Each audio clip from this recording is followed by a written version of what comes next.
Boker Tov les amis, shalom à tous, à toutes, tous les fidèles cordonniers, Ashrenu. Merci d'être là, au rendez-vous, Baruch Hashem, rendez-vous avec la Shrina, avec les tzadikim, avec Rabbeinu, avec les contes de Shanim Kadmoniot. Baruch Hashem, Ashrenu. Heureux sommes-nous, encore un chatzot, encore un shiur, encore on peut parler de Rabbeinu, encore on peut étudier.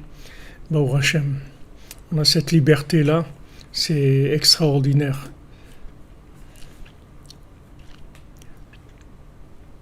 Merci David Bader pour votre bracha.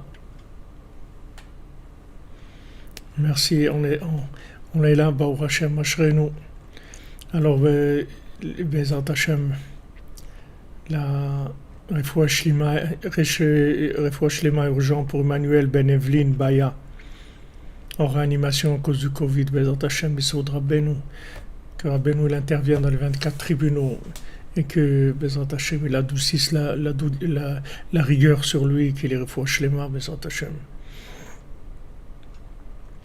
Amen. Yeshua pour Aaron Ben Mazal, Bezat Hashem. Refoua Shlema pour Zora Bat Keira.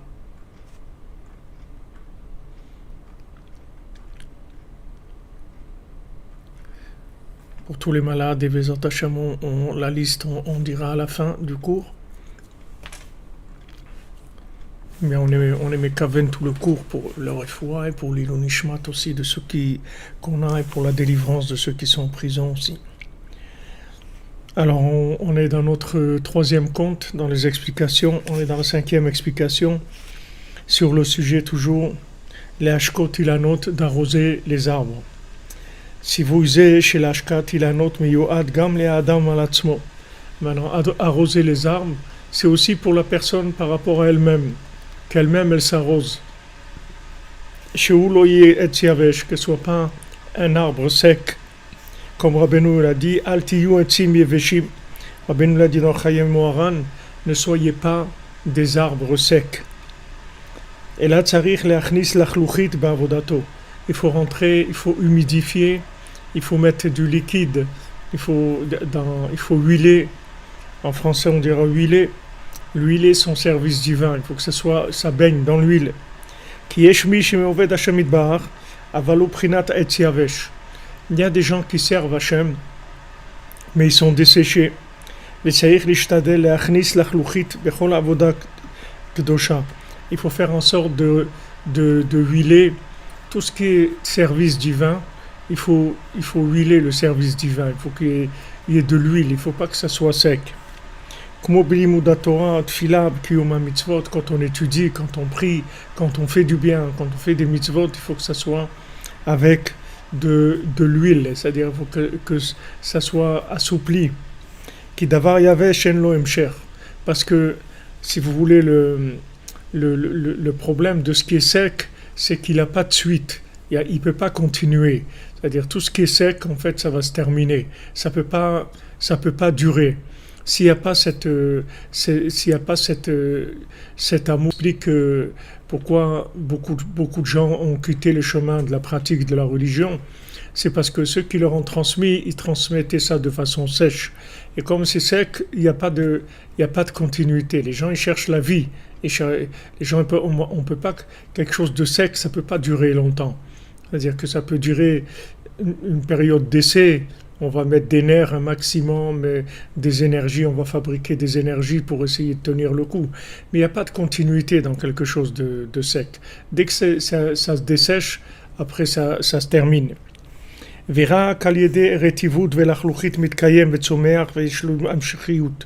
C'est uniquement avec l'humidification et le côté liquide que la chose se maintient. Et Vetsomeach, elle pousse comment on fait pour faire pousser une graine? Alors on met de l'eau sur la terre, c'est ça qui fait que la graine elle va pouvoir pousser. Mais si vous mettez une graine dans la terre et c'est une terre qui est sèche, ça va pas pousser. C'est-à-dire que la terre elle a besoin de l'eau pour pouvoir faire grandir le végétal. Alors dans Avodat Hashem, c'est pareil, c'est-à-dire pour pouvoir grandir, pour pouvoir continuer à développer, il faut que ça soit, il faut que ça soit humidifié, il faut qu'il y ait un côté liquide. ומצאנו אצל דואג אחיתופל שאמרו היו תלמידי חכמים, שאומנם היו תלמידי חכמים. On voit que Doeg et Achitophel, qui étaient à l'époque de David Ameler, c'était des érudits en Torah, ils étaient grands en Torah. Mais Chachma Sanhedrin, c'était des gens des gens qui étaient dans le Sanhedrin, c'est-à-dire d'un grand niveau. Refoua Shlema de Ezra Nissim Ben Beya, Ezrat Hashem.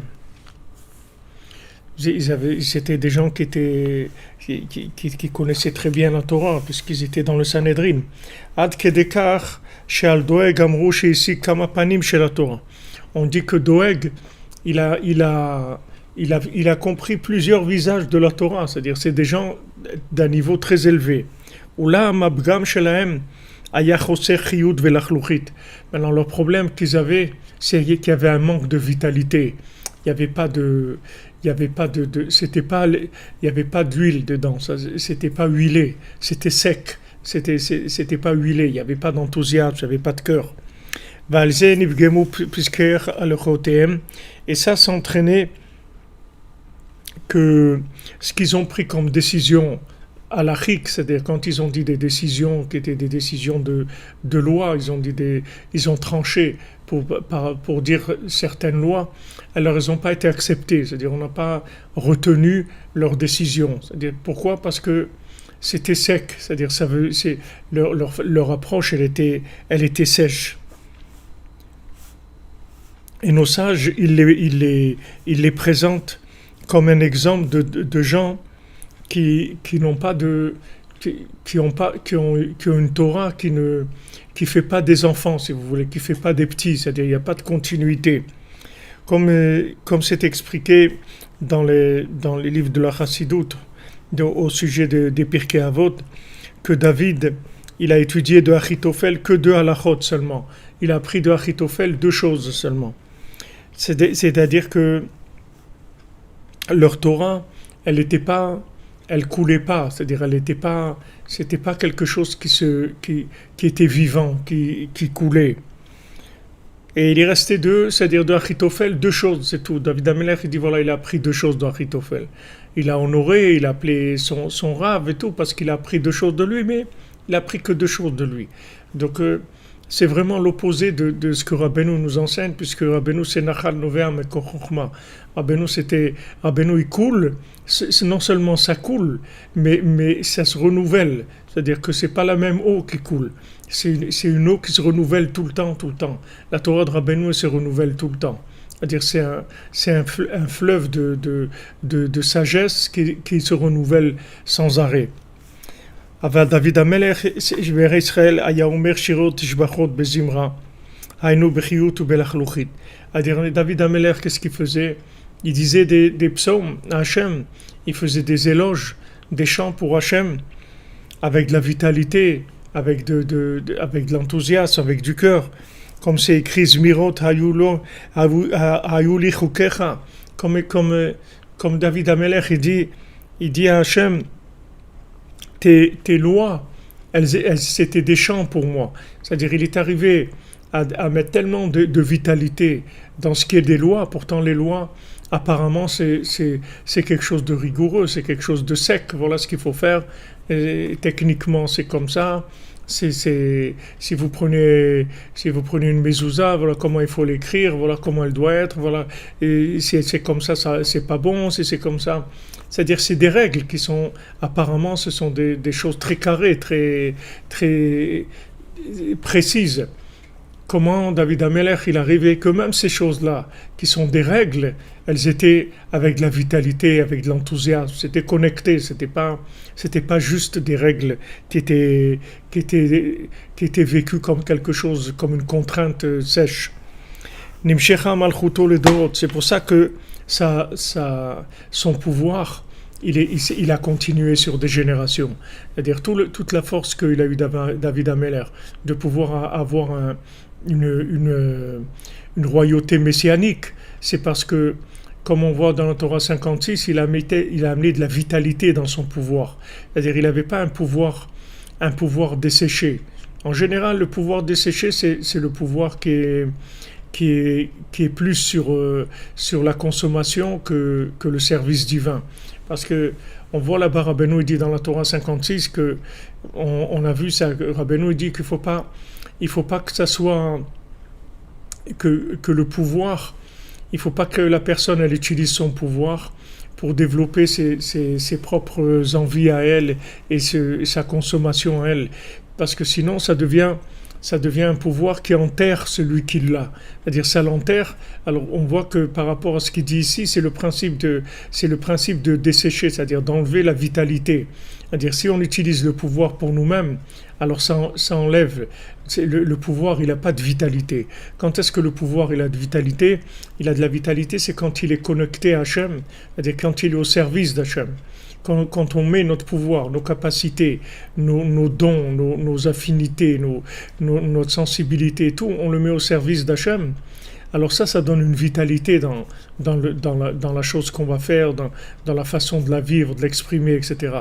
Mais si maintenant on met ça au service d'une caisse enregistreuse, c'est-à-dire que la personne, elle prend ça pour que ça lui rapporte plus d'honneur, ou une place sociale plus importante, ou tout simplement plus de connaissances, etc., ça va dessécher. C'est ce que le soleil dit à la lune dans le conte. Il lui dit: moi j'ai un problème, c'est que moi je dessèche l'arbre.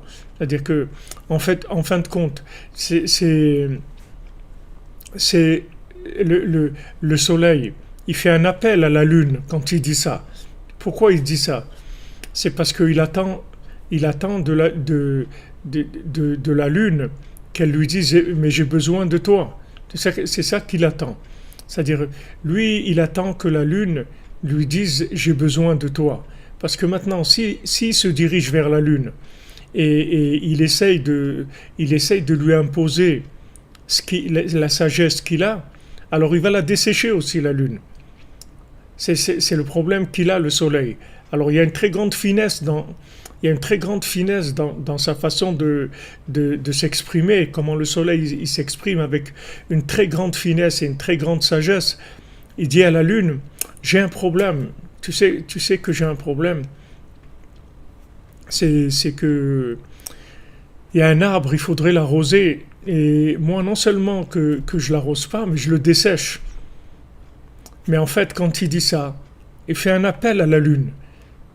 Mais il veut pas lui dire, il veut pas lui dire de façon explicite: dis-moi que tu as un problème dans les pieds parce que tu n'as pas de conseil comment arriver à te réaliser, et moi je vais te dire comment tu vas faire. Il ne veut pas lui dire ça, parce que s'il lui dit ça, que elle a pas senti le manque, elle lui a pas demandé, il va clasher, c'est-à-dire il va amener de la connaissance dans un récipient qui n'a rien demandé. Donc ça va pas marcher, ça va être automatiquement desséché. C'est ça qu'il lui dit. Alors quand il lance ça, en fait, c'est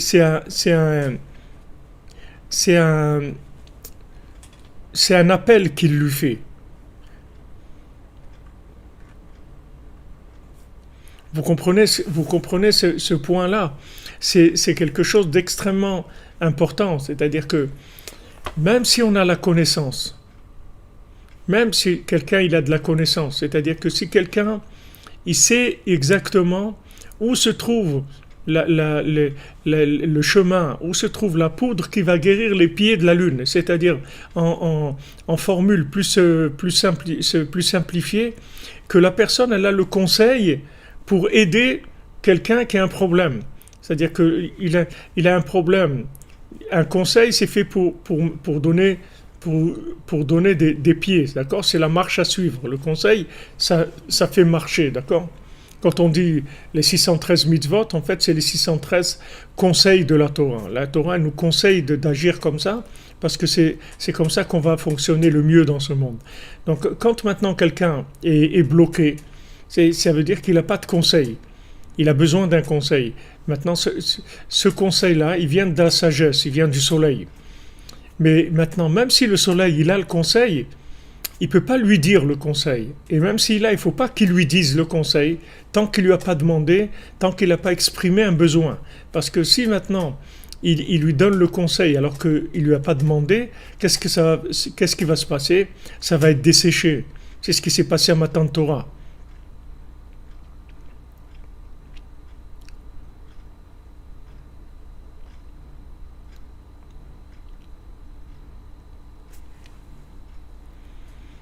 Bien sûr que ce que vous dites, Déborah, c'est que vous passez par.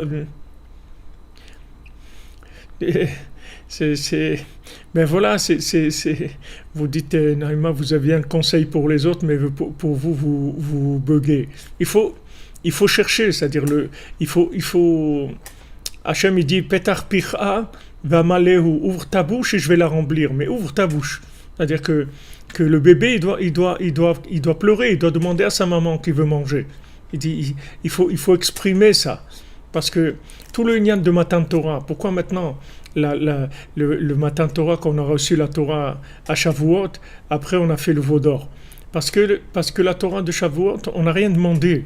C'est-à-dire on n'a pas demandé, on n'a pas exprimé, demandé à Hachem, s'il te plaît Hachem, donne-nous la Torah, montre-nous le chemin, dis-nous qu'est-ce qu'on doit faire. On n'a pas demandé. Et comme maintenant c'était quelque chose dans le tikkun du monde qu'il fallait faire, donc Hachem il a donné la Torah. Mais quand il a donné la Torah, c'était sûr que ça allait clasher, parce que c'était pas possible qu'on puisse s'engager dans la Torah et la vivre avec du cœur si on n'a rien demandé. Pour que les choses soient faites avec amour, il faut deux conditions. Il faut qu'il y ait une demande et il faut qu'il y ait une réponse. Il faut qu'il y ait une demande en mariage. Il faut qu'il y ait la demande. Parce que s'il n'y a pas la demande, ça ne marche pas. C'est-à-dire que si le soleil il donne le conseil à la lune et que la lune elle n'a rien demandé, ça ne va pas l'aider du tout à s'en sortir. Pas du tout.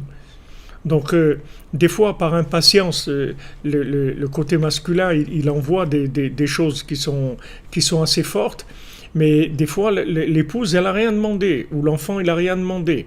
Alors, toute la finesse, c'est de susciter, quand on voit le problème dans le lunaire, quand on voit le problème chez l'épouse, chez l'élève, chez l'enfant, les gens qui dépendent de nous, des gens qu'on peut aider, toute la finesse, c'est d'arriver à faire passer, si vous voulez, cette notion de besoin. C'est-à-dire que maintenant, le soleil, en fait, il parle de lui. Il ne parle pas de la lune. Il parle de lui. Il parle de lui qu'il a un problème. Donc la lune, elle écoute et dit, ah bon, t'as un problème et tout. Il dit, ouais, j'ai un problème, mais je ne sais pas quoi faire. Je suis très embêté avec ça parce que voilà, il y a un arbre, il faudrait l'arroser. Et moi je ne l'arrose pas, je le dessèche là. Alors quand il dit ça, la lune, elle s'exprime. Elle dit, bon, mais toi, là, tu te fais du souci pour les autres. Toi, mais occupe-toi de moi. Occupe-toi de moi. Regarde-moi, moi, j'ai un vrai problème. C'est que maintenant, j'ai les démons qui me cassent les pieds. Et j'arrive pas à faire ce que j'ai à faire. Donc, j'ai pas de force dans mes jambes. C'est-à-dire, j'arrive pas à réaliser ce que j'ai à réaliser. Alors le soleil dit, c'est ça ton problème, mais je vais te régler tout de suite ton problème. Tu vas aller là-bas, là, et tu vas trouver la solution à ton problème. Donc il y a une grande finesse dans la communication là. C'est-à-dire qu'on apprend quelque chose d'extraordinaire. Maintenant, le soleil, il veut donner à la lune, d'accord? Le soleil, lui, il est là maintenant pour dire à la lune comment guérir ses pieds. C'est ça le but du soleil. Le but du soleil, c'est pas de l'intellect, c'est des conseils.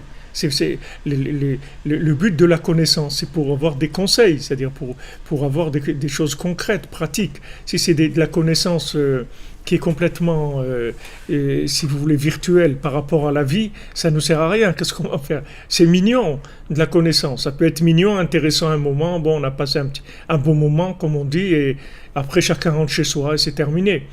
Non, le soleil, lui, il veut donner un conseil à la lune.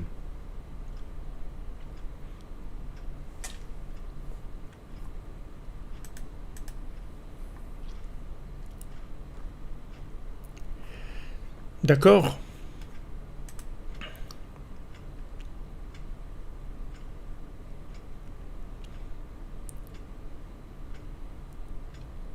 Voilà, c'est ça ce que vous avez compris maintenant. C'est ça que je veux dire. C'est-à-dire, il faut pas anticiper. Il faut pas anticiper. Il faut pas anticiper. Il faut suivre le rythme de si vous, la Torah elle dit que plus que le veau, il veut prendre le lait de sa maman, la maman elle veut donner du lait au veau. C'est-à-dire que la maman, elle a le lait, elle veut donner au veau. Elle veut donner plus que ce que lui il a faim encore, mais elle doit se retenir parce que sinon le pauvre veau il va mourir si elle lui donne plus que ce qu'il a besoin. Donc il y a une retenue si vous voulez. Il faut faire attention de ne pas anticiper. Non seulement il ne faut pas anticiper, mais il faut être en dessous de la chose qu'on a à dire. Non seulement il ne faut pas la mettre en avant, il faut la mettre en arrière. Il faut être prêt, c'est tout. Rabbeinu l'a dit, voilà. Maintenant, si on voit les enseignements de Rabbeinu, que Rabbeinu dit, voilà, je vous ai donné les outils messianiques, je vous ai donné les conseils pour la délivrance. Et voilà, ils sont là. Je vous le donne. Idbodedut, Chatzot, Uman, Tikkun HaKlali, Simcha, les psaumes, l'écouter de Philot, voilà, vous avez les outils pour la Géoula. Mashiach, il va venir, il va vous apprendre ça, il ne va pas vous apprendre autre chose.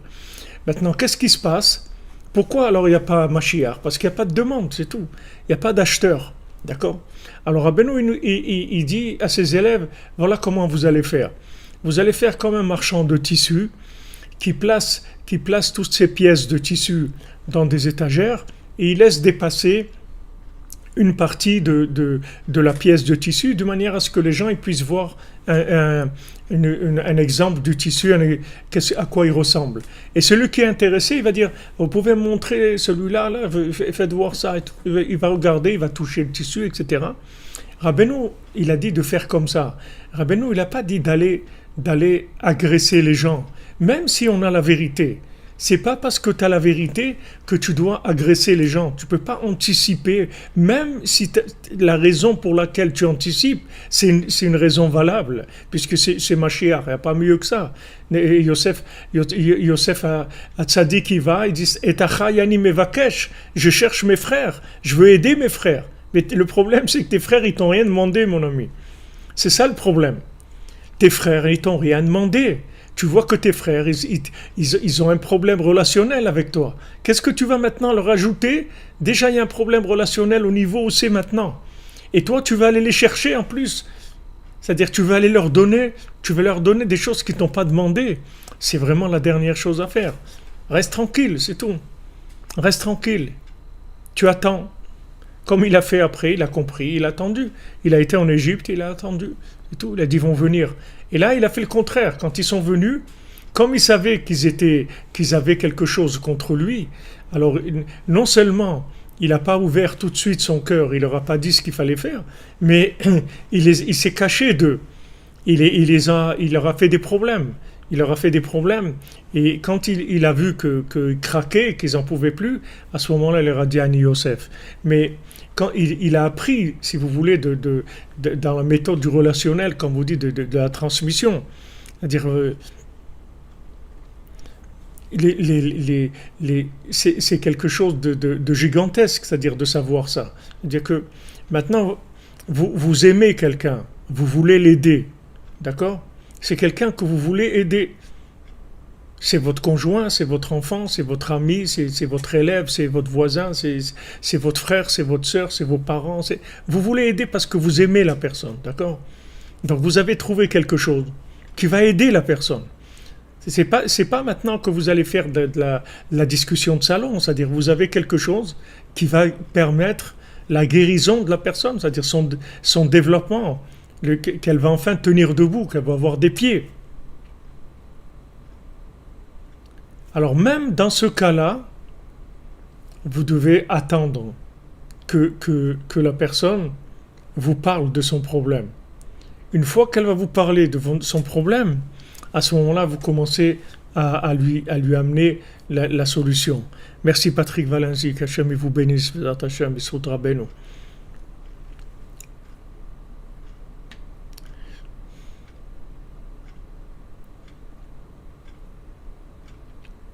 Voilà, c'est-à-dire, c'est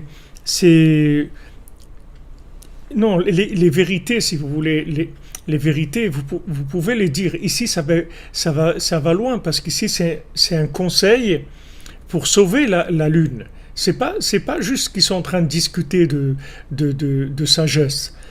Ici, on parle d'un conseil qui va sauver la lune. Malgré ça, il ne peut pas lui dire le conseil tant qu'elle ne lui a pas demandé. Mais maintenant, la finesse, c'est comment il fait appel à la lune. Quelle méthode il utilise? Il lui dit j'ai un problème. Il lui dit pas quel est ton problème. Il dit pas à la lune t'as un problème, je peux t'aider. Non, c'est pas ça qu'il lui dit. Il lui dit j'ai un problème. Alors la lune elle dit oui je t'écoute. C'est quoi ton problème? Il dit voilà le problème c'est que je dessèche l'arbre. Non seulement je l'arrose pas, mais je le dessèche. C'est-à-dire que je ne sais pas utiliser la connaissance de façon appropriée pour permettre à l'arbre de se développer. C'est-à-dire ma connaissance, en fait, elle dessèche l'arbre. Elle donne pas de la vitalité. C'est-à-dire comme c'est une connaissance, ce qu'on est en train de dire maintenant, c'est-à-dire comme c'est une connaissance qui est très intellectuelle, donc elle n'a pas de vitalité. Elle touche le cerveau, mais elle touche pas le cœur. Alors maintenant, la lune, la lune, elle a de la peine pour lui. Il dit, mais qu'est-ce que tu te casses la tête pour les autres et tout? C'est pas, t'en fais pas et tout. C'est pas ton. Il lui dit, c'est pas ton problème. Toi, t'es comme ça et c'est pas ton problème. Et là, elle lui parle de son problème. C'est-à-dire que lui, il a ouvert le dialogue en parlant de son problème à lui. Comme maintenant, comme Hachem il fait avec Abraham Avinu. Hachem il dit à Abraham, j'ai un problème. Alors Abraham il dit, c'est quoi le problème? Il dit voilà, il y a Sdom, leur cri il est monté vers moi, ils sont dans une perversion terrible et voilà, c'est quelque chose qui va clasher, qui va aller à la destruction. Pourquoi Hachem il lui dit ça? Pour qu'Abraham il dise non, ne détruis pas. Alors Abraham il lui dit, mais toi Hachem, normalement tu as fait le monde pour de la miséricorde et tout, comment ça se fait? Qu'est-ce qui se passe? Alors il dit maintenant s'il y a 50 sadikim, s'il y en a 40, 30, 20, 10. Alors Hachem il le suit. Il lui dit voilà, bien sûr s'il y a 50 je ne détruis pas, s'il y a 40 je ne détruis pas, s'il y a 20 je ne détruis pas, s'il y a 10 je ne détruis pas. Et après Abraham Avinu il s'arrête. Parce que Abraham Avinu lui-même, il est rentré dans un calcul solaire. C'est-à-dire qu'il s'est dit, Noach, ils étaient 8, Noach avec ses enfants et les femmes tous les humains qu'il y avait, ils étaient 8.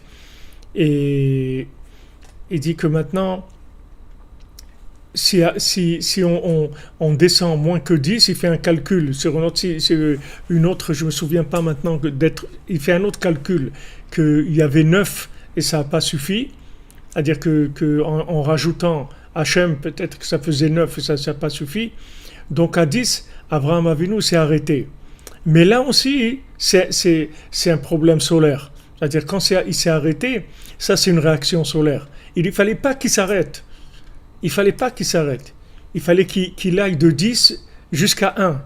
Et après, quand Hachem il dit s'il y a un seul, je ne détruis pas, il dit bon, mais maintenant, dans la descendance de ces gens-là, il y aura sûrement quelqu'un de bien. Et là, Hachem, il n'aurait pas détruit Sodome. Mais c'était, si vous voulez, c'est un jeu. C'est un jeu. C'était Hachem, quand il lui dit je vais faire ça, comme un père, quand il dit à la maison je vais faire ça à un enfant parce qu'il s'est mal comporté et tout, c'est pour que la maman elle lui dise ne fais pas. Non, tu vas pas lui faire. Il attend. Il dit, bon, je vais le priver de vacances et trucs. Mais il dit, non, tu peux pas lui faire ça. Il a travaillé toute l'année. Il attendait ses vacances. C'est pas parce qu'il a fait une bêtise que tu vas lui enlever tout ce qu'il a attendu toute l'année. Il a bien travaillé et tout. Tu peux pas faire ça. Mais en fait, quand le père il dit ça, c'est ce qu'il veut. Il veut que la mère elle dise non, ne fais pas ça. Mais lui, il est obligé d'annoncer la chose de façon, si vous voulez, théorique, la rigueur théorique, c'est-à-dire d'après le droit, voilà maintenant, d'après la règle, ce qu'il faudrait faire. Mais il attend de la maman qu'elle adoucisse la chose, parce qu'au fond de lui-même, il ne veut pas faire ça, il ne veut pas punir l'enfant, mais seulement il ne veut pas non plus que l'enfant il se moque de lui, il veut l'éduquer. Si maintenant il le laisse faire ce qu'il veut, alors ça y est, il y a plus rien.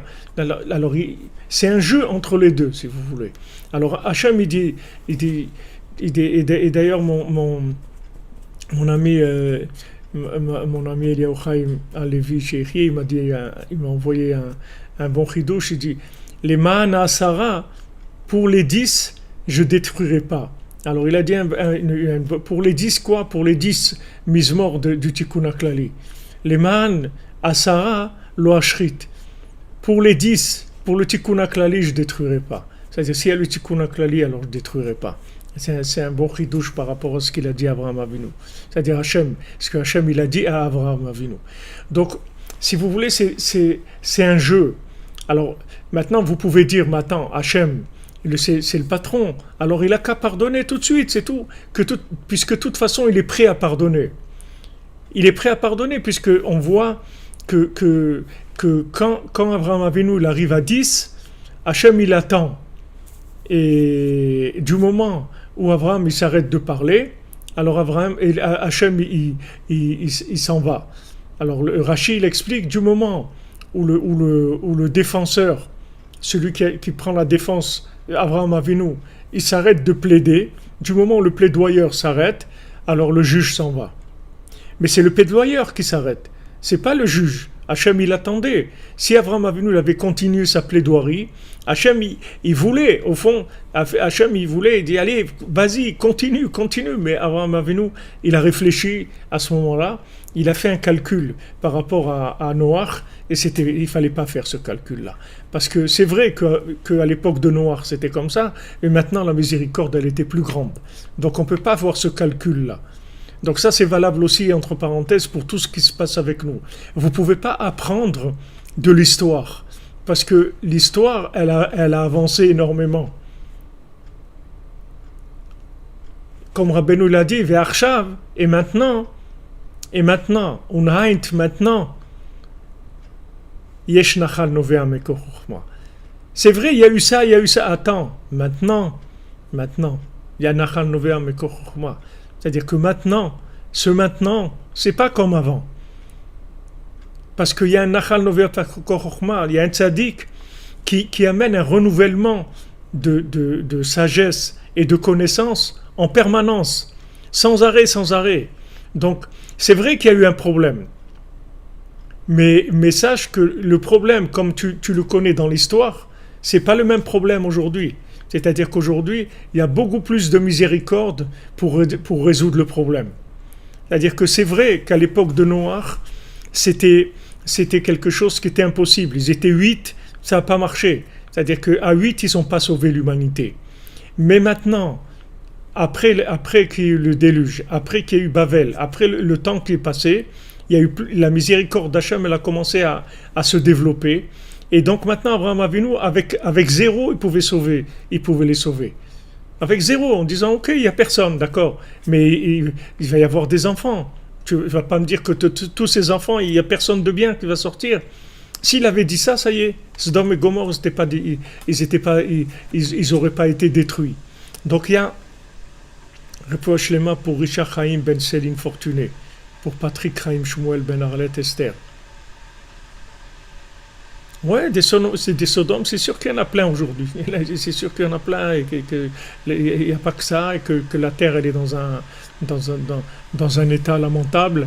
Mais d'un autre côté, il y a une miséricorde énorme. Donc il ne faut pas comparer les passages de l'histoire. Vous comprenez?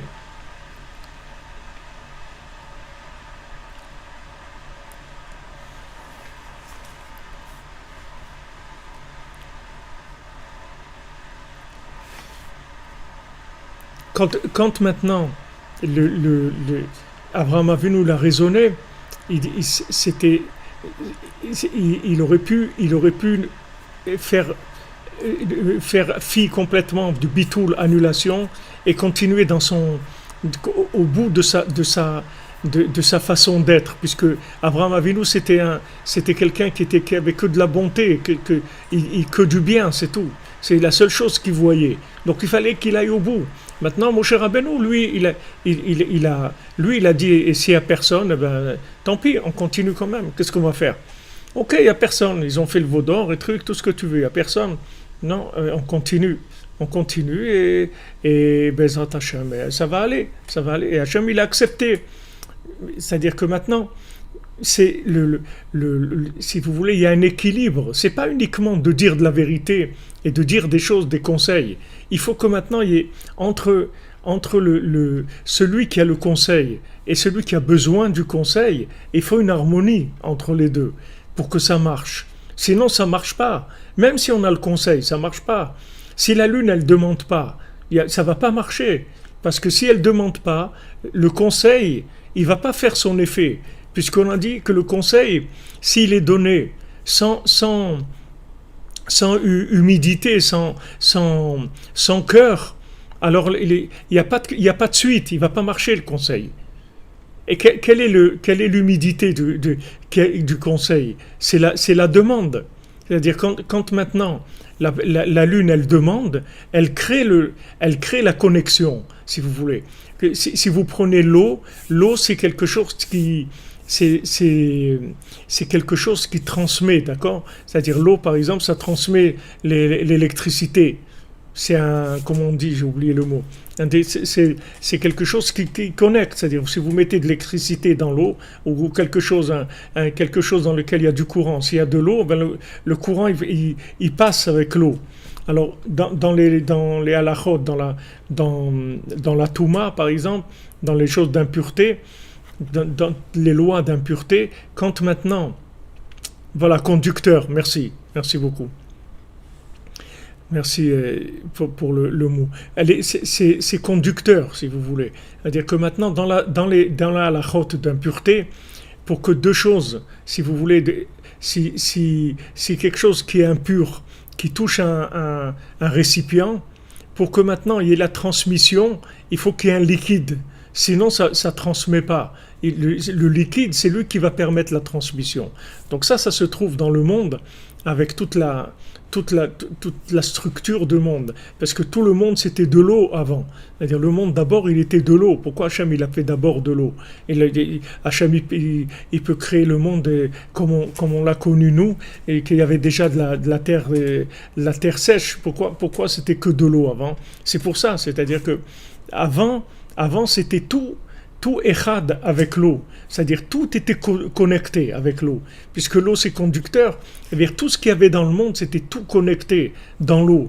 Maintenant qu'il y a eu l'eau et la terre sèche, alors c'est comme le soleil et la lune. L'eau c'est la lune et la terre sèche c'est le soleil. Et maintenant il faut de l'harmonie entre les deux. Alors le soleil, il faut qu'il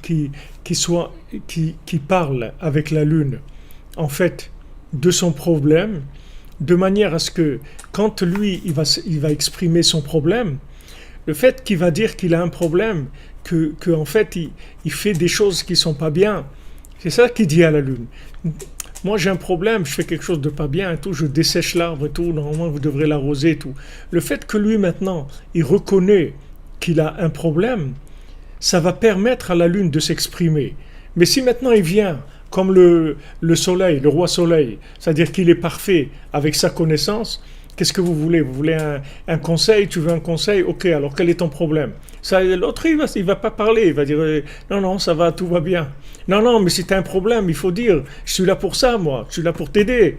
Si tu as un problème. C'est la meilleure méthode pour que la personne elle se taise complètement, elle s'enterre, c'est-à-dire elle va rentrer dans le silence complètement. En employant si vous voulez, la connaissance establishment, la connaissance, si vous voulez, la connaissance officielle. Non, regardez la chokhma. la chokhma la chokhma du soleil. Regardez cette chokhma. Rabbeinu aussi, il faisait ça. Rabbeinu, quand les élèves ils venaient chez lui, et il devait révéler une très grande Torah. Rabbeinu il leur disait pas, ah, j'ai maintenant une très grande Torah à vous révéler. C'est pas ça que disait Rabbeinu. Rabbeinu, il leur disait, je comprends pas pourquoi vous venez chez moi. Je sais rien du tout. Je sais rien. Alors les élèves, ils disent, je vous promets, je peux jurer sur le Shabbat que je sais rien du tout. C'est-à-dire que Rabbeinu lui-même, il annulait toute la connaissance qu'il avait devant ses élèves. Et quand les élèves y restaient, quand Rabbeinu leur a dit, je sais rien du tout, et que les élèves y restaient, à ce moment-là, Rabbi Nathan, il a remarqué qu'à chaque fois que Rabbeinu disait ça, après il révélait une Torah, un enseignement très très élevé. Mais il commençait à parler d'un problème à lui. Il disait pas à l'autre, t'as un problème, je peux t'aider. Non, c'est pas ça qu'il disait. Il dit, j'ai un problème. Alors l'autre, il écoute. C'est quoi ton problème? Ben voilà, je dessèche l'arbre et en fait, il faudrait l'arroser et tout. Alors la lune, elle le console en fait. Elle lui dit, bon, mais te casse pas la tête, c'est pas ton problème ça. C'est le problème des autres. Mais moi, j'ai un vrai problème. Et voilà, ça y est, l'affaire, elle est, le jeu est fait.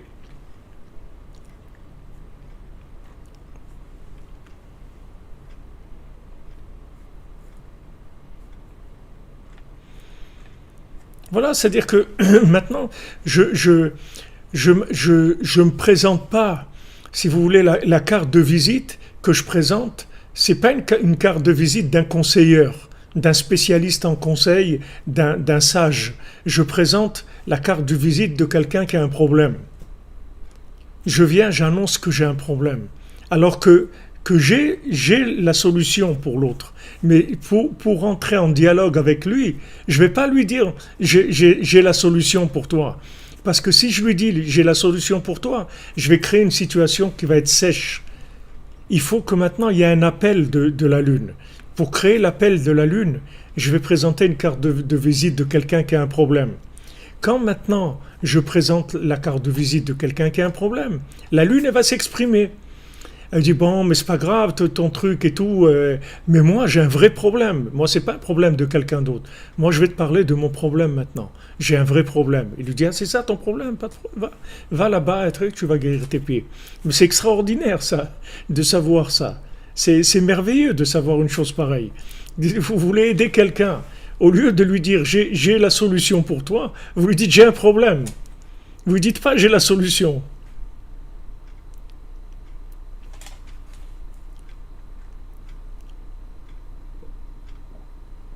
Voilà exactement, comme tu dis Stéphane Brasi. Avouer sa vulnérabilité, c'est permettre les aveux de faiblesse de ceux qui écoutent. C'est-à-dire que en fait, quand je veux aider quelqu'un, il faut que je me présente comme quelqu'un qui a besoin d'aide, en fait. En tout cas, qui a un problème.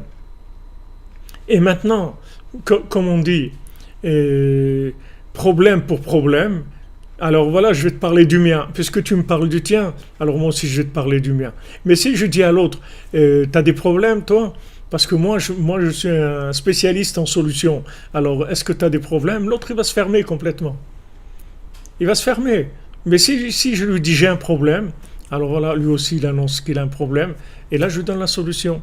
Et vous voyez que en fait, cette attitude-là, c'est la réparation du monde. C'est pas juste une attitude à un moment de quelque chose. C'est le problème entre le soleil et la lune. Vous voyez Rabbeinu, comment il dit à Rabbi Nathan, combien il a besoin de lui. Il lui dit, sans toi, il ne serait rien resté de moi. Regardez la grandeur de Rabbeinu. Alors que, pourquoi Rabbeinu dit ça? Comme vous avez ramené tout à l'heure, ramené Rabbi Shimon Bar Yochai qui a dit moi et mon fils ça suffit.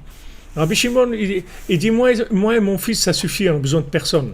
On peut réparer tous les deux, on peut réparer le monde. On a besoin de personne. Mais Rabbeinu il dit pas ça à Rabbi Nathan. Alors que Rabbeinu il est encore plus dans ce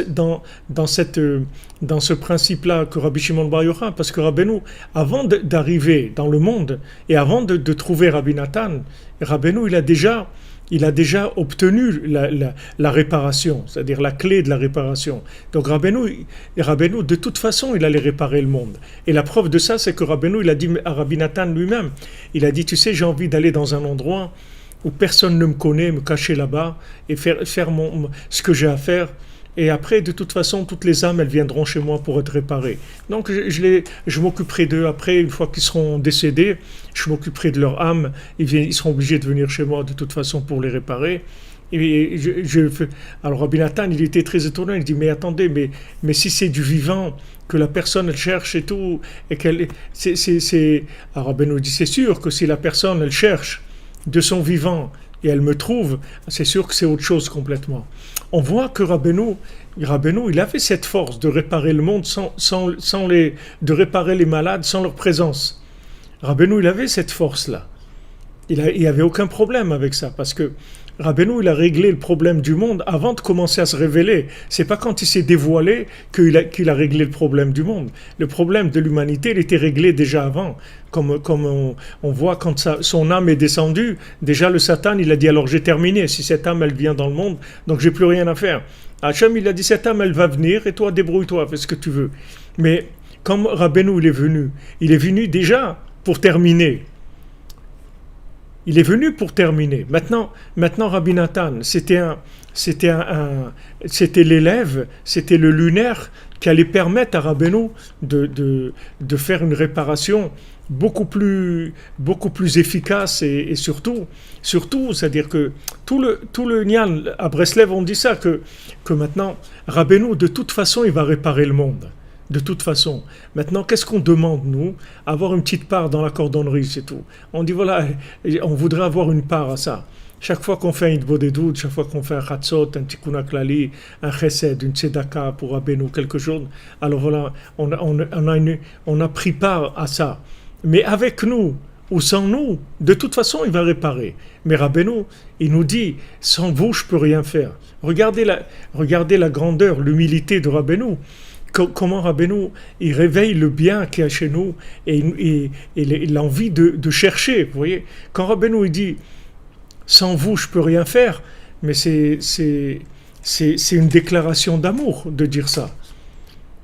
Quand vous dites à quelqu'un sans toi je peux rien faire, même si c'est pas vrai, même si vous pouvez vous débrouiller, même si vous pouvez vous débrouiller sans l'autre et que vous allez y arriver. Mais vous laissez la place à l'autre pour exister. C'est quelque chose d'extraordinaire. Alors que vous pouvez le faire sans lui. Et vous lui dites, sans toi, je peux rien faire. C'est extraordinaire d'avoir l'humilité de dire une chose pareille. Alors Rabbeinu dit à Rabbi Nathan, sans toi, il n'y aurait rien. J'aurais rien fait sans toi. Tout ce que je vais laisser dans le monde et tout ce que je vais faire comme réparation, c'est grâce à toi. Et c'est vrai, c'est-à-dire c'est pas de la pommade, c'est vrai, c'est-à-dire que maintenant la réparation comme Rabbeinu il l'a fait à travers ses élèves, il n'aurait pas pu faire cette réparation sans Rabbi Nathan. C'est-à-dire Rabbi Nathan en fait il a ouvert la possibilité aux investisseurs d'avoir des dividendes, de gagner. C'est comme si vous voulez, c'est comme si vous prenez une grosse société qui n'a pas besoin d'argent, mais elle va vendre des actions à des gens. Pourquoi? Parce que, imaginons que ça existe, je ne sais pas dans ce monde si ça existe, mais imaginons théoriquement, on joue au Monopoly. Imaginez-vous qu'il y a une société qui a envie que les gens y gagnent. Il gagne. Elle sait que c'est une société qui va gagner énormément, qui va gagner beaucoup. Donc, qu'est-ce qu'elle fait? Elle vend des actions. Elle dit, qui est-ce qui veut acheter des actions? Acheter des actions parce que la société, elle va se développer, elle va faire des bénéfices énormes. Et les gens, ils achètent des actions. Maintenant, pourquoi ils le font? Parce que uniquement pour que les gens puissent être actionnaires dans cette chose-là. Alors c'est ce que Rabbeinu il a fait avec Rabbi Nathan. C'est-à-dire, en fait, Rabbi Nathan, c'est le premier actionnaire qu'il y a eu véritable, qui était conscient un petit peu de la grandeur de là où il investissait. Et Rabbeinu, il lui a fait un appel. Rabbeinu lui a dit, c'est grâce à toi. Tout ce qu'il va y avoir, c'est grâce à toi. Et c'est vrai. Qu'est-ce que ça veut dire, c'est grâce à toi? Ça veut dire que tous les actionnaires qu'il va y avoir dans mon plan, parce que mon plan, il est terminé déjà. C'est-à-dire, Rabbeinu, il a déjà terminé la réparation du monde. Avec nous ou sans nous, de toute façon, ça va se réparer. Mais qui nous ait donné la possibilité à nous de prendre part, d'avoir une part à ça, c'est extraordinaire. C'est extraordinaire. C'est-à-dire que nous-mêmes, on va participer à notre réparation, à la réparation du monde. Par le fait qu'on est dans la cordonnerie, on se répare nous-mêmes, on répare le monde. Il n'y a pas une plus grande bonté, il n'y a pas une plus grande miséricorde que ça, que laisser à l'autre prendre part. Prendre part, c'est-à-dire le laisser avoir accès à cette réparation.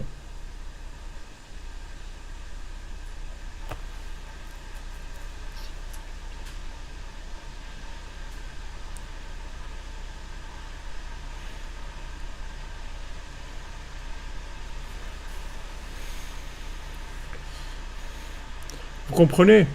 Ça, c'est merveilleux. C'est merveilleux, c'est-à-dire que de laisser une part à l'autre, de ne pas prendre tout, même si on peut, de laisser une part à l'autre. C'est-à-dire que le soleil, si vous voulez, le soleil, il peut, s'il veut écraser la lune, s'il veut, il peut dire à la lune, regarde, moi je sais que tu as un problème, et ton problème, t'es pas arrivé à le résoudre, d'accord? Je sais très bien que maintenant, quand tu veux, quand tu veux aller vers cette poudre qui guérit, alors il y a un vent qui vient et qui l'enlève. C'est le vent du nord, le vent de la matière qui vient et qui t'empêche d'avoir je le sais ça. Donc maintenant tu as intérêt à m'écouter parce que sinon il n'y aura rien du tout. Il peut faire ça, le soleil, mais c'est pas du tout la méthode qu'il faut employer. Regardez par où il passe pour que ça se fasse dans l'harmonie, que ça se fasse dans la joie, que ça se fasse dans l'amour. Parce que la lune, elle a tout son honneur, parce que elle écoute le soleil qui se plaint, qui a un problème. Et elle aussi, elle lui raconte son problème. Et lui, il lui donne la solution, lui dit, ah, c'est ça ton problème? Oh, mais c'est pas grave, voilà, regarde, tu fais comme ça et comme ça. Et il lui a sauvé son honneur, c'est-à-dire qu'il lui a donné, mais de façon honorable, comme si vous voulez faire un cadeau à quelqu'un, vous lui donnez quelque chose. Et maintenant, il est gêné et tout, vous lui dites, non, mais ne sois pas gêné, parce que de toute façon, j'en ai pas besoin, parce que on m'en a offert un autre tout neuf et tout, et celui-là, je lui demandais vraiment quoi faire avec, je suis très content que ça puisse t'aider, etc. C'est-à-dire, on minimise au maximum le fait qu'on va donner à l'autre pour pas l'écraser, pour pas lui dire ah t'as besoin hein, maintenant. Ah, maintenant que tu as besoin, ben viens, je vais t'aider. Hein. Non, c'est pas la réparation du monde, elle se fait pas comme ça avec cette attitude-là. C'est-à-dire, on essaye de minimiser le fait qu'on donne, parce que celui qui reçoit, il est très embêté. C'est gênant, c'est humiliant de recevoir. C'est humiliant d'avoir besoin. C'est humiliant d'avoir besoin. Je me souviens que quand j'étais arrivé en Eretz Israël, on est arrivé en Eretz Israël avec ma famille il y a 27 ans, et j'étudiais avec un rave à Jérusalem, et je ne sais pas comment on est venu à parler un jour de l'attitude par rapport à l'épouse pour lui donner de l'argent, de ce qu'elle a besoin, etc., que le mari donne l'argent à son épouse. Alors le rave, il m'a dit, tu sais, moi, comment je fais? J'ai un endroit où je mets une enveloppe avec de l'argent. Et de temps en temps, je regarde s'il y a de l'argent dedans et je rajoute. Et je dis à ma femme, écoute, si tu as besoin d'argent, j'ai laissé une enveloppe là-bas, tu te sers, c'est pour les dépenses de la maison. Et à chaque fois, il vérifiait et il remplissait l'enveloppe. Pourquoi? Pour pas, si vous voulez dire, ah, tu as besoin, hein? Ah ben voilà, prends, parce que tu as besoin. C'est-à-dire, ne pas humilier la personne à qui on donne. C'est déjà dur d'être lunaire, mais en plus d'être écrasé, ça fait mal, ça fait très très mal. Il n'y a pas besoin de ça. C'est-à-dire, on peut faire ça en finesse, on peut faire ça en finesse et tout le monde est content parce que l'épouse, c'est exactement le résultat c'est le même, c'est le mari qui a donné l'argent, mais la façon dont il a fait, alors c'est noble, c'est quelque chose de noble qui permet le respect de chacun. Alors c'est l'attitude que le soleil il a par rapport à la lune. Mais le chidouche qu'on voit ici par rapport à cette méthode-là, c'est que cette méthode, elle permet d'avoir des enfants, c'est-à-dire elle permet de la longévité, si vous voulez. Elle permet de développer, parce qu'il va y avoir de l'amour, il va y avoir de la confiance, et après la personne elle va s'investir d'elle-même après.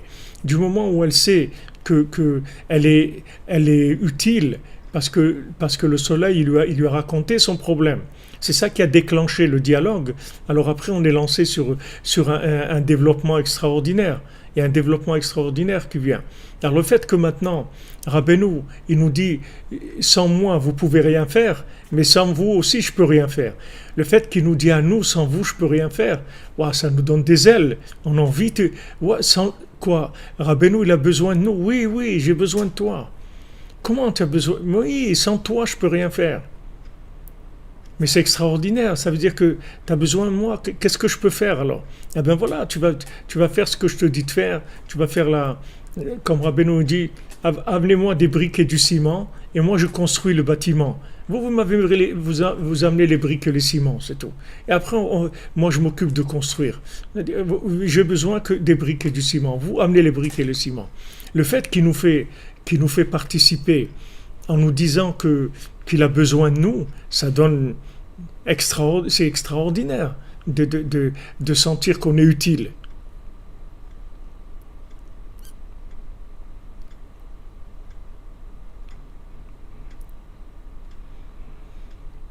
Oui, bien sûr, de créer la dépendance affective et financière, comme vous dites Naïma, c'est terrible. Alors ça demande, c'est sûr que ça demande beaucoup de prière et beaucoup de sincérité, d'honnêteté et beaucoup de respect et d'amour véritable. C'est-à-dire pas des rapports des rapports de pouvoir, de consommation, vraiment, vraiment comme Rabbeinu nous a dit dans la Torah 56, le pouvoir qui est au service d'Hachem, le pouvoir qui est au service du bien. C'est pas parce que maintenant j'ai du pouvoir par rapport à quelqu'un, que ce soit, comme vous dites, un pouvoir financier, un pouvoir affectif, ou un pouvoir intellectuel, ou un pouvoir quelconque, c'est pas pour ça que je vais me permettre d'écraser l'autre. Parce que si maintenant, ce pouvoir-là, j'écrase l'autre avec, ça veut dire que ce pouvoir-là, il va m'enterrer à moi-même. Qu'est-ce que veut dire m'enterrer? Ça veut dire le pouvoir, il est terminé déjà. C'est-à-dire du moment où j'ai écrasé l'autre, mon pouvoir, il est terminé. C'est fini. Ce pouvoir-là, comme il nous le dit ici, il est sec. C'est du pouvoir sec et il est terminé. Il est voué déjà à sa fin. C'est terminé. C'est-à-dire que du moment où j'ai écrasé l'autre, quand je lui ai donné ce dont il avait besoin, j'ai déjà perdu mon pouvoir. Parce que tout le pouvoir qu'Hachem il me donne, c'est pour que je fasse vivre le bien qu'il y a dans l'autre. C'est pour que je fasse grandir le bien qu'il y a dans l'autre. Alors c'est très fin, parce que il faut que maintenant je l'aide comme on dit, à accoucher, à faire sortir le bien qu'il y a dans lui, sans l'écraser. Sans l'écraser. Comme c'est écrit que Ruach Elokim merachefet al penei hamaim, le souffle divin, il est sur les eaux. C'est-à-dire, et Rashi il dit couver. C'est le premier Rashi où qui a un mot en français dans la Torah, je crois. Il dit les mots couver en français. C'est-à-dire, tout le lien de couver, c'est de donner la chaleur sans toucher, sans écraser. Alors, de donner à l'autre, c'est-à-dire parce qu'il en a besoin. Il a besoin pour grandir. Il a besoin de ce conseil pour grandir. La lune, elle a besoin du conseil, elle est perdue. Même si elle sait ce qu'il faut faire, elle n'arrive pas à le faire. Parce qu'elle est prise par les démons, elle n'arrive pas à s'en sortir. Donc elle a besoin du conseil du soleil. Mais le soleil, il ne vient pas lui dire « Ah, maintenant tu as besoin de moi, alors voilà ce qu'il faut faire. » Ça et ça, il n'écrase pas. Il commence par un jeu très très fin. On disait j'ai un problème, je voudrais te parler, j'ai un problème, etc. Il lui dit ah bon, alors c'est quoi ton problème? Il dit voilà, il dit non mais c'est pas grave ça c'est le problème des autres. Mais moi aussi, moi j'ai un problème, mais là c'est un vrai problème. Je te parle de mon problème, voilà ça. Il dit ah bon, mais ça ça c'est rien, c'est pas un problème. Voilà tu vas là-bas, etc. Mais vous voyez que l'honneur, le respect de la personne, il est sauvegardé. Et ça c'est le principal. Ça, c'est le principal, parce que maintenant, quand on a fait ça, c'est ça qui va permettre le développement de l'autre. Mais si maintenant, même si on a donné le conseil, et même si l'autre il prend le conseil, ça va se terminer là. Il va plus revenir l'autre. Parce qu'il s'est senti, même si ça a marché, il s'est senti écrasé. Et le fait qu'il s'est senti écrasé, c'était le contraire de ce qu'il cherchait. Lui cherchait à travers le conseil de quelqu'un qui le délivre, qui le remonte, qui lui donne confiance en lui. C'est ça qu'il cherchait. Maintenant, l'autre, il lui a donné ce qu'il avait besoin, il l'a crasé en même temps. Alors il dit, bon, si c'est comme ça, je vais essayer de me débrouiller. Si le mari, à chaque fois qu'il donne de l'argent à sa femme, il l'écrase pour lui donner l'argent, elle dit, alors je vais aller travailler, c'est tout. Je vais aller travailler, je vais faire mon argent toute seule, c'est tout, qu'est-ce que je vais pas. Ou bien ça crispe, même si ça crispe, c'est-à-dire à chaque fois qu'elle va dépenser quelque chose, si elle achète une paire de chaussures, alors si elle va chez notre cordonnier, peut-être qu'elle va les avoir pas chères, des chaussures à trois coins. Mais si elle va acheter une paire de chaussures, elle sait que maintenant, quand elle achète, ça va lui coûter encore des affronts pour avoir encore de l'argent. C'est très dur. C'est très très dur ça. Dans l'étude, c'est la même chose.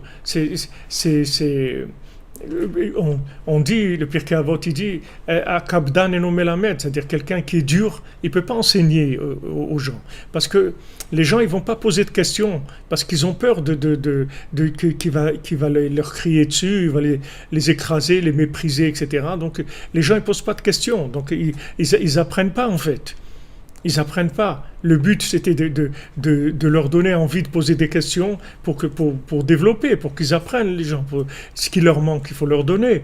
Mais si maintenant on est dur, alors les gens ne posent pas de questions. Ah, vous avez compris? Oui, oui, bien sûr. Vous êtes sûr? Oui, oui, on a très bien compris. Pourquoi? Parce que s'il pose une question, il va se faire écraser.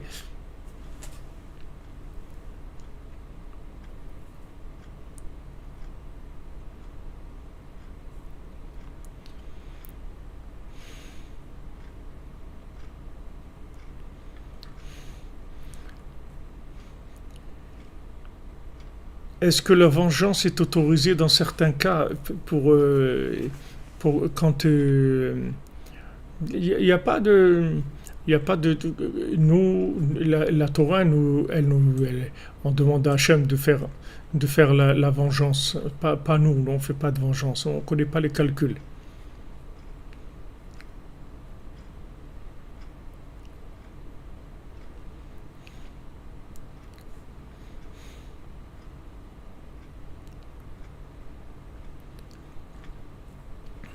Des gens qui tuent, c'est des criminels. Maintenant, quand des gens ils tuent, on n'en voit pas dans la Torah qu'on a tué des gens parce qu'ils ont tué. Et quand ça s'est fait des fois dans ces situations, c'est des situations de tzadikim, de gens qui savaient des choses que nous on ne sait pas.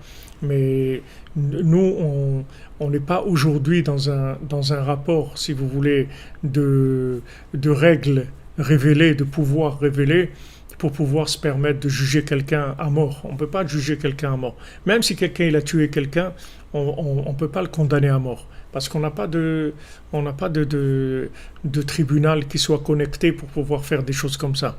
Et de toute façon, même à l'époque, quand il y avait le Sanhédrin, dont on a parlé tout à l'heure, et qu'il y avait, qui avait ce pouvoir d'exécuter quelqu'un qui était condamné à mort, si jamais dans un Sanhédrin, il tuait une personne en 70 ans, il s'appelait un tribunal cruel. Une personne en 70 ans. Donc la Torah, elle fait très très attention à cette chose-là. Donc voilà le conseil qu'on a vu ici, c'est-à-dire que c'est quelque chose on a simplifié au maximum, mais vous sentez la profondeur de cette attitude-là. Et ce qui est, si vous voulez, le résultat, c'est par rapport à ce qu'il a dit ici, c'est de ne pas enseigner de façon sèche, c'est-à-dire de pas, même avec nous-mêmes, il faut être gentil, avec nous-mêmes. Il ne faut pas s'écraser à nous-mêmes. Parce que si on s'écrase à nous-mêmes, on va dessécher notre rapport avec la volonté divine. La volonté divine ne nous a pas été donnée pour nous écraser, pour nous faire du mal, pour nous forcer à quoi que ce soit. Ce que Hachem il nous a demandé de faire, c'est uniquement par amour, c'est tout. C'est pour ça qu'il nous a dit de faire. Il nous a donné les règles du jeu, dans ce monde pour sortir gagnant. Il nous a dit, voilà, si tu veux sortir gagnant de ton passage sur Terre, voilà ce qu'il faut faire. Alors maintenant, nous, on peut être dans des addictions, dans des problèmes, on peut être dans de la folie, dans tout ce que vous voulez, qui rend que ça nous est difficile de faire ce qui est bien pour nous, bien que ça soit bien, mais c'est difficile pour nous. Donc il faut aller doucement, et il faut se ménager, et il faut être gentil aussi avec soi-même. Il faut faire très attention à ça aussi avec nous-mêmes. Et le résultat, si vous voulez, de ça, de cette attitude entre le soleil et la lune, c'est qu'il démarre, une véritable connexion entre les deux. Ça y est, la lune, elle est en confiance maintenant, puisqu'elle sait qu'en fait, le problème qu'elle a, elle, c'est un problème, elle a un manque, d'accord? Elle n'arrive pas à s'en sortir. Maintenant, le soleil, au lieu de se présenter comme le roi soleil, il se présente comme quelqu'un qui a un problème. Donc elle dit bon ça va, si lui il a un problème, donc moi aussi donc ça va, j'ai pas, mon problème c'est pas un problème puisque lui aussi il a un problème. Donc c'est bon, on est à égalité en fait. Il y a aucun, lui il a un problème et moi j'ai un problème, donc voilà on peut parler. Et voilà c'est le début d'un tandem, c'est-à-dire on va commencer à travailler ensemble, à faire des choses extraordinaires, parce que ça y est, on a confiance l'un dans l'autre, puisque toi tu as un problème et moi j'ai un problème, alors on va chercher des solutions tous les deux. C'est un autre rapport complètement. Merci Christophe Daher. Merci, qu'Hachem te bénisse. Tu es un assidu de la Tzedaka pour Rabbeinu Ashrecha.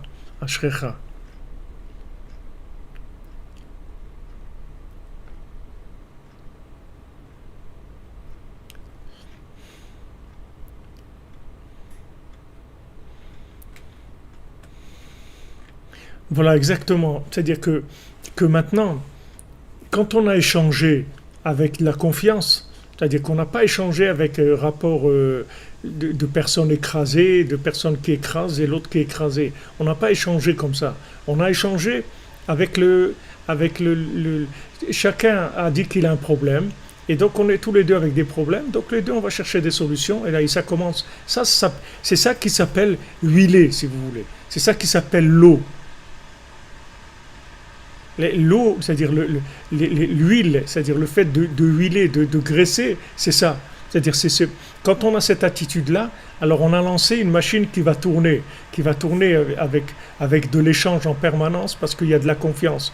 On ne voit pas un plus haut que l'autre, on voit que chacun a sa fonction, mais on est au même niveau tous les deux. Il n'y a personne qui écrase l'autre. Je te donne ce que je sais, tu me donnes ce que je sais, etc. On échange.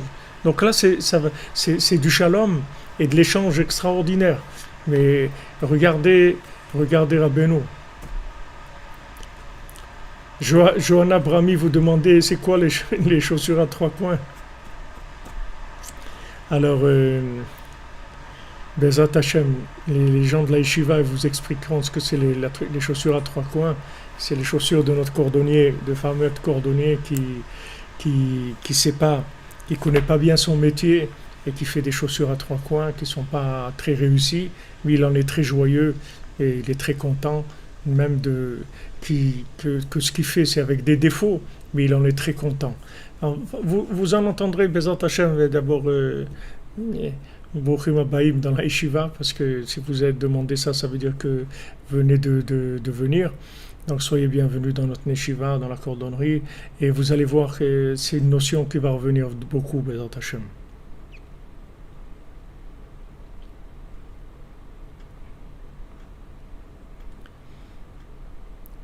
Non, c'est sûr que ce que vous dites là, la violence, les tueries et tout, c'est des choses qui sont interdites. Il n'y a personne qui dit de faire des choses comme ça. Et ceux qui disent de faire, ils se trompent, c'est tout. On tue pas au nom de la vérité. La vérité, elle est faite pour faire vivre, pas pour tuer les gens. Si on a tué quelqu'un, quelle vérité? Il n'y a aucune vérité. La vérité, c'est de s'asseoir, de discuter, d'échanger, et de faire ce qu'on peut pour pouvoir vivre Beshalom. Bezrat Hashem. Voilà les amis. Voilà, quand vous dites Déborah, vous dites, on pose toutes ces questions-là des chaussures à trois coins. Mais faites pas de soucis, vous allez entendre souvent parler des chaussures à trois coins, Bezrat Hashem.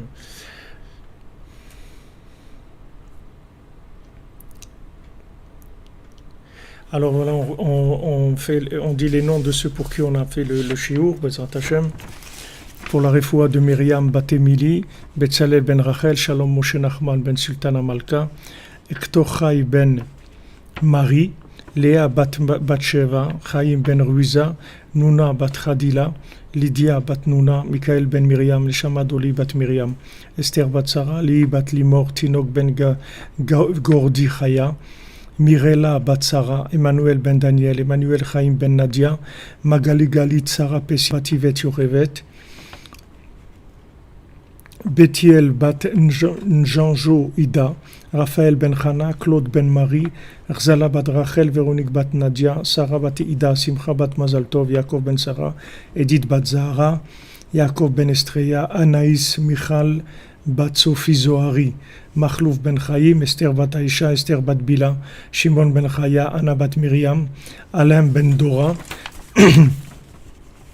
Matityahu ben Dina, Véronique bat Dina, Moshe ben Esther, Israël ben Simcha, Tzviya bat Aisha, Aisha bat Chassiba, Ruth bat Aisha, Ruth Mokoko, Yosef ben Esther, Shlomo ben Esther, Donna bat Zora, Dominique Deborah bat Pilar, Rebecca bat Nicole Lisa, Tamar bat Alisa Aisha, Myriam Chana bat Rava, Elisha ben Deborah Lucie, Abigail Mélanie bat Liora, Deborah Myriam bat Corina Yala, Mazaltov bat Chana. Pour l'élévation de l'âme de Dylan ben Élise, Nicole Julia Saada Bazal bat Sari, Abraham ben Yehuda, Daniel Aaron ben Juliette, Aaron ben Abraham, Joseph Désiré ben Émilie, Shmuel ben Zahira, Maurice ben Suzanne, Irène bat Rachel, Chana bat Frecha, Shalom ben Rachel Chazan, Yaakov ben Chassiba, Mesoda bat Simcha, Bénédicte Charles Kofi Black, Maurice Moshe ben Rachima Suzanne, Odette Maïna bat Yosef, Joël Yehuda, Joël Yochevet bat Mazaltov, Machlouf Chai ben Ninet, Joarivet bat Belara, David Raphaël Fenchil, et Guidon ben Joséphine, Carole Sultana bat Ariane Myriam, Jean-Marc et Yosef Camus ben Chava. Pour la Pidion Shvuim, pour la délivrance de la sortie de prison de Batel bat Shimon Perez, Odel Tsoref bat Yonatan, et encore deux jeunes filles qui sont prisonnières en Bulgarie, et Nissim Chaim ben Esther et Jacques ben Chaim, Bezrat Hashem. Voilà, bonne journée à tous, beaucoup de force, beaucoup de joie, beaucoup de connexion, et on se retrouve à 13h, heure de Jérusalem et de Ouman, midi, heure de Paris pour le cours sur la Torah 56. Merci d'être là les amis, grâce à vous on arrive à décrocher des enseignements qui sont uniquement qu'on arrive à faire descendre ces paroles et les amener en communication dans tous les pays où chacun ou chacune se trouve, là, dans tous les endroits aussi matériels et spirituels. C'est un très très grand tikkun de l'humanité. C'est un très grand mérite d'avoir une part à ça. Vraiment, merci Hachem, merci Rabbeinu, merci tous les tzadikim, merci à vous, merci tous ceux qui sont là présents, qui nous aident, qui nous soutiennent, qui participent, qui envoient des commentaires, des mots d'encouragement. Merci aussi à toute l'équipe du back office, à Shimon, Myriam, Sarah, Betzalel, Esther, Nina, et j'en passe, tous ceux qui travaillent derrière.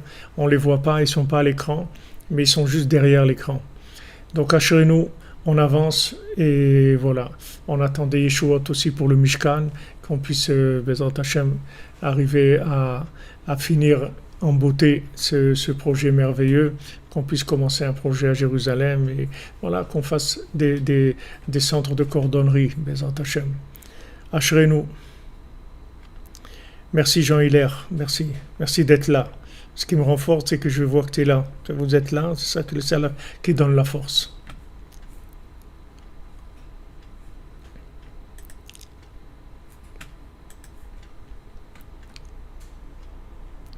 Voilà notre cordonnier qui répare les cœurs.